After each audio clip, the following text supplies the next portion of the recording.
O Supremo Tribunal Federal decidiu que os planos de saúde precisam custear procedimentos que estão fora do rol da ANS.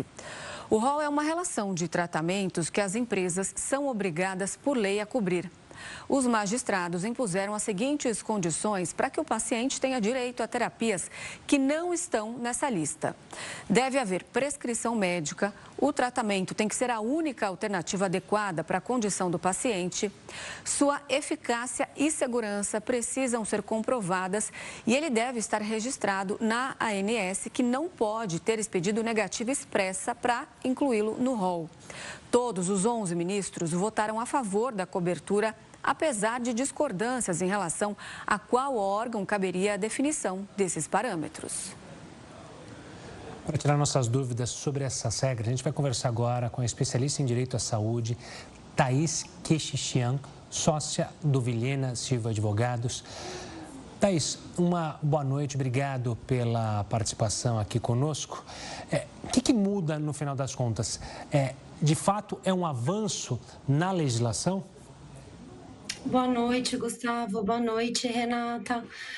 Na verdade, o STF ele impôs alguns outros requisitos para que o paciente tenha acesso a uma terapia que não esteja prevista no rol da ANS.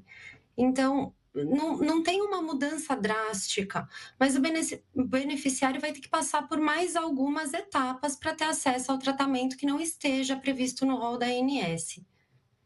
Thaís, agora quem tem que provar tudo isso, juntar os papéis, os documentos, é o paciente. Essa responsabilidade fica a cargo dele, geralmente em situações em que a pessoa já está ali vulnerável. Exato. O voto do ministro Luiz Roberto Barroso, ele impôs essa condição ao paciente, mas houve divergência tanto do ministro Flávio Dino, como do Alexandre de Moraes, do Edson Fachin, no sentido de que esse ônus deveria recair sobre a operadora e não sobre o paciente beneficiário do plano. O acórdão ainda não foi disponibilizado. A hora que a gente tiver em mãos a decisão, a gente vai conseguir entender melhor como que vai se dar essa apresentação de documentos, e o próprio Poder Judiciário vai poder, de repente, inverter o ônus e dizer que é a operadora que vai ter que comprovar alguns itens. Doutora, e isso pode acelerar, porque o que a gente via anteriormente era as pessoas entrando na justiça para um determinado tratamento e ficava aquela agonia, a espera. Essas regras mais definidas podem fazer com que essa decisão saia de maneira mais rápida? Não, eu não vejo dessa forma. Eu acho que vai precisar de um arcabouço muito grande do paciente, que vai ter que percorrer mesmo um percurso maior, vai ter que ter a prescrição do médico habilitado, vai ter que reunir a inexistência de negativa expressa da ANS ou de pendência de aprovação daquele tratamento na ANS. Ele vai ter que reunir que não tem qualquer tipo de tratamento equivalente ou uma alternativa no rol, e vai comprovar eficácia e segurança. Eu não acho que vai ser mais rápido. Eu, sinceramente, acho que vai ser um percurso ainda mais tortuoso e não acho que vai excluir a análise do Poder Judiciário com relação a essa questão. Agora, quais medidas práticas os pacientes podem adotar se eles tiverem algum tipo de cobertura pelo plano de saúde negada depois dessa decisão do STF? Ele vai ter que reunir essa documentação e, se a operadora ainda assim insistir na negativa, infelizmente ele vai ter que se socorrer do Poder Judiciário para ter acesso a esse tratamento. Mas ele vai ter que cumprir esses requisitos complementares impostos pelo Superior Tribunal de Justiça. Pelo Supremo Tribunal de Justiça, desculpa.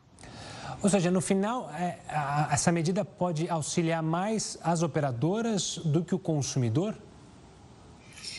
De certa forma, sim, porque impõe mais alguns degraus que o beneficiário e paciente vai ter que percorrer para ter acesso a um tratamento fora do rol. Apesar de que a gente ainda fala que se trata de um rol exemplificativo ou taxativo mitigado. Então, o paciente vai ter acesso à terapia, mas ele vai, de fato, ter que passar por um caminho mais longo. Thaís, você acredita que essa situação vai exigir aí um apoio jurídico mais forte? As disputas judiciais em torno dessas questões de saúde devem aumentar?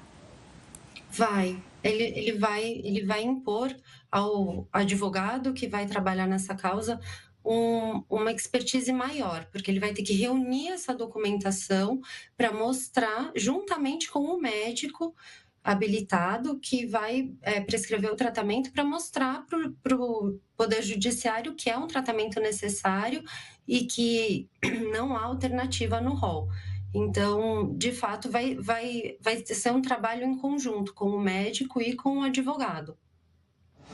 Tá certo, doutora. Muito obrigado pela participação aqui conosco, ajudando a gente a entender essa novidade. Um forte abraço e até uma próxima. Igualmente, boa noite. Eu que Boa agradeço. noite. Tchau, tchau.